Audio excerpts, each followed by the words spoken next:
একদম গত 8ই জানুয়ারি যেদিন তল্লাশি অভিযান ছিল ইডির একেবারে প্রতীক জৈনের বাড়িতে এবং অফিসে, সেদিনকে প্রতীক জৈনের বাড়ি থেকে বেরিয়ে মমতা বন্দ্যোপাধ্যায় কি বলেছিলেন এবং সেই অফিস থেকে বেরিয়ে কি বলেছিলেন শোনালাম আপনাদের। সুপ্রিম কোর্টে আজ আইপ্যাক মামলার শুনানি চলছে এবং এই মামলা শুনানি আজ দীর্ঘক্ষণ ধরে চলবে। তবে এই শুনানি যখন আজ শুরু হয় তখনই রাজ্যের তরফে আজ সময় চাওয়া হয়। এরপর ঠিক কি কি সওয়াল জবাব হয়েছে আমি সংক্ষেপে আরো একবার সেটা জানার চেষ্টা করবো অতনুর কাছ থেকে। অতনু, দেখো, আমি যদি খুব সংক্ষেপে বলতে চাই তাহলে একটা জিনিস বলতে হয় যে বিচারপতিরা আজকে বিচারপতি প্রশান্ত কুমার মিশ্র এবং বিচারপতি এনভি আঞ্জারিয়ার 2 সদস্যের বেঞ্চে অর্থাৎ ডিভিশন বেঞ্চে যে মামলার শুনানি চলছে আজকে সুপ্রিম কোর্টে, এখানে আজকে বিচারপতি মিশ্র তিনি পরিষ্কার তার অবজারভেশনে দুটো প্রশ্ন তুলেছেন। এক হচ্ছে যে গোটা বিষয়টা মোটেও স্বস্তিদায়ক নয়, যে অভিযোগ উঠেছে যে ইডির তল্লাশি চলাকালীন রাজ্যের মুখ্যমন্ত্রী তিনি নিজে গিয়ে ঢুকে পড়েছেন এবং সেখান থেকে জিনিসপত্র নিয়ে গেছেন, এই অভিযোগটা মোটেও স্বস্তিদায়ক নয়। 1, 2 হচ্ছে যদি এই মামলায় আদালত হস্তক্ষেপ না করে তাহলে কে করবে। 3 হচ্ছে গিয়ে এই ধরনের ঘটনা যদি ফের কোনো মুখ্যমন্ত্রী কোথাও ঘটান তাহলে পরে তার তখন হস্তক্ষেপ কে করবে। অর্থাৎ আদালত যেটা মনে করছে, সুপ্রিম কোর্ট যেটা মনে করছে যে অভিযোগটা এতটাই গুরুতর যে এখানে সুপ্রিম কোর্টের হস্তক্ষেপ করা উচিত। তোমাকে আমি যেটা বলছিলাম, যেই মামলা প্রথমে কলকাতা হাইকোর্টে হয়েছিল, তারপরে সুপ্রিম কোর্টে যায়, তারপর দীর্ঘ সময় ধরে এভিডেভিট পাল্টা এভিডেভিট সময় চাওয়া এসব চলতে থাকে এবং তারপর আজকে যখন সুপ্রিম কোর্টে ফের এই মামলা ওঠে, রাজ্যের তরফ থেকে আবার সময় চাওয়া হয়, যেটা ইডির তরফ থেকে বলা হয় যে না তারা আজকেই এই মামলা শুনানি চান, বিচারপতিরা বলেন তারা আজকেই এই মামলা শুনবেন, তখন রাজ্যের তরফ থেকে বলা হয় যে এই মামলা এই আদালতে বিচারযোগ্য নয়, আইন অনুযায়ী এই মামলা যাওয়া উচিত 5 সদস্যের বেঞ্চে। অর্থাৎ এটা একটা সাংবিধানিক প্রশ্ন যে এই মামলা ফলে 2 সদস্যের বেঞ্চে নয় 5 সদস্যের বেঞ্চে যাওয়া উচিত, সেখানে শুনানি হওয়া উচিত। 2 হচ্ছে এই মামলা ইডি নিজে করতে পারে না, এই মামলা করতে হলে কেন্দ্র সরকারকে করতে হবে, ইডির এই মামলা করার ক্ষমতা নেই।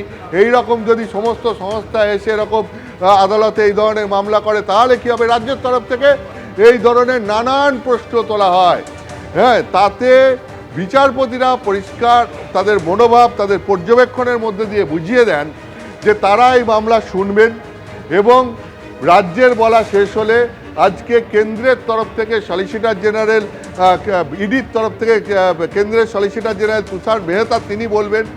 এখন এটাই দেখার যে শেষ পর্যন্ত এই মামলায় কী হয়। যেটা আমি তোমাকে বলছিলাম যে এই ইডির তরফ থেকে অভিযোগ হচ্ছে স্পষ্ট যে তারা যখন আইপ্যাকের কর্ণধার প্রতীক জৈনের বাড়িতে তল্লাশি করছিলেন এবং তাদের আইপ্যাকের অফিসে তল্লাশি করছিলেন, সেখানে মুখ্যমন্ত্রী তখন পুলিশ প্রশাসনের কর্তা ব্যক্তিদের নিয়ে ঢুকে তাদের সংগ্রহ করা নথিপত্র জোর করে ছিনিয়ে নিয়ে চলে যান।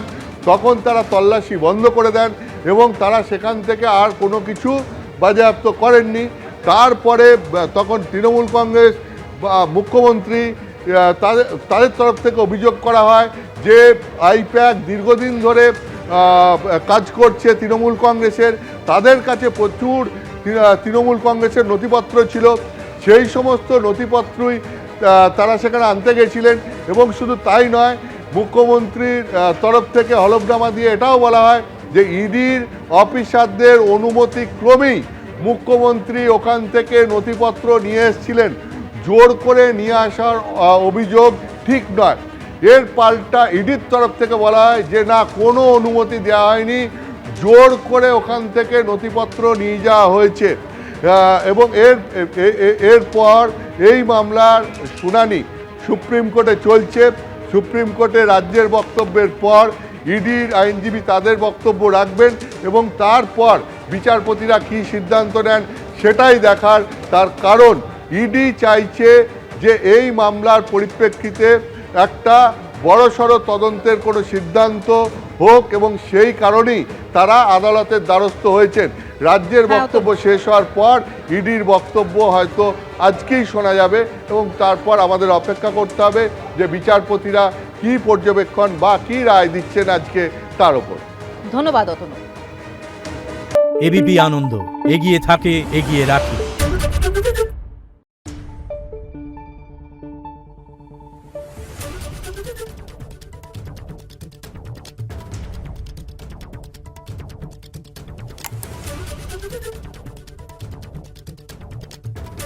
Thank you.